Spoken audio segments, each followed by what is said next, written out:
इस संसार में अगर किसी का है तो समुद्र और चंद्र का है।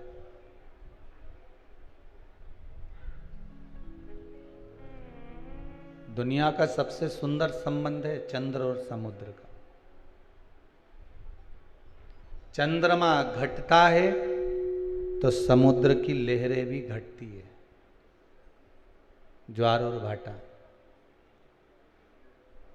चंद्रमा यदि घट रहा है तो समुद्र की लहरें भी घट रही है।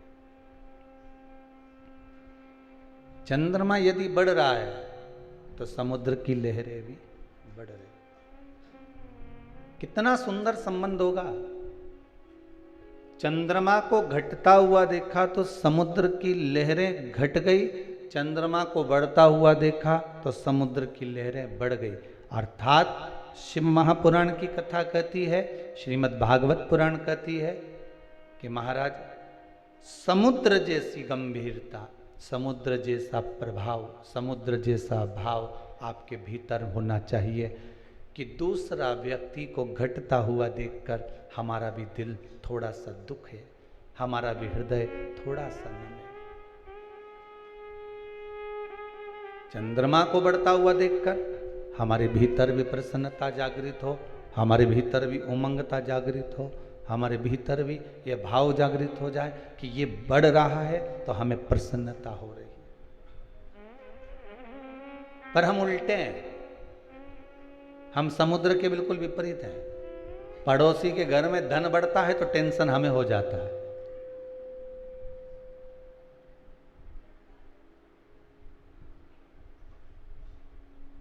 चार देवरानी जेठानी है, एक जेठानी के घर में लड़की हो गई, एक जेठानी के घर में छोरा हो गया। हमें प्रसन्न होना चाहिए।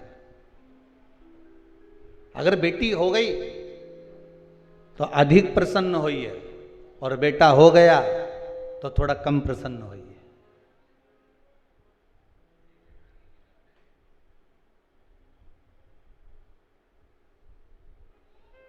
बेटी के होने पर प्रसन्नता 4 गुनी होना चाहिए, और बेटे के होने पर प्रसन्नता थोड़ी सी कम होना चाहिए।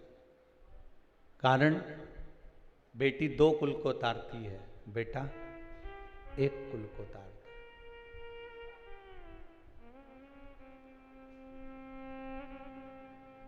अब जो 2 कुल को तार रही है तो उसकी प्रसन्नता तो अधिक होना ही चाहिए, उसमें प्रसन्नता का भाव तो आना ही चाहिए,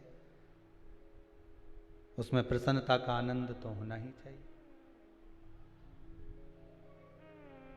हम दूसरे के सुख को देखकर हम सुखी हो जाएं, दूसरे के दुख को देखकर हम दुखी हो जाएं। ये समुद्र और चंद्र का जो भाव कहा गया है वो एक आनंद देने वाला।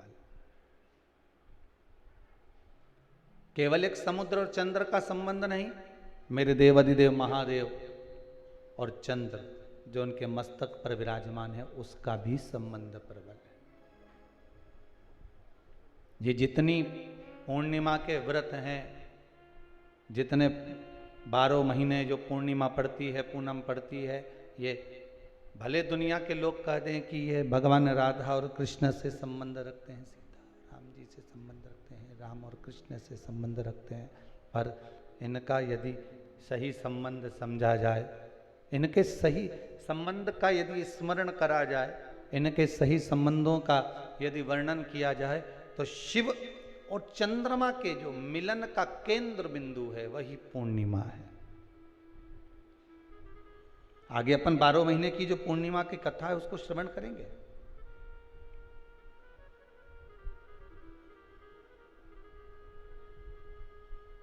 केवल एक पूर्णिमा वहीं तक नहीं रही कि भगवान कृष्ण और राधा जी ने रास किया। भगवान कृष्ण और राधा जी रास कर रहे हैं, केवल पूर्णिमा वहीं तक सीमित नहीं रही।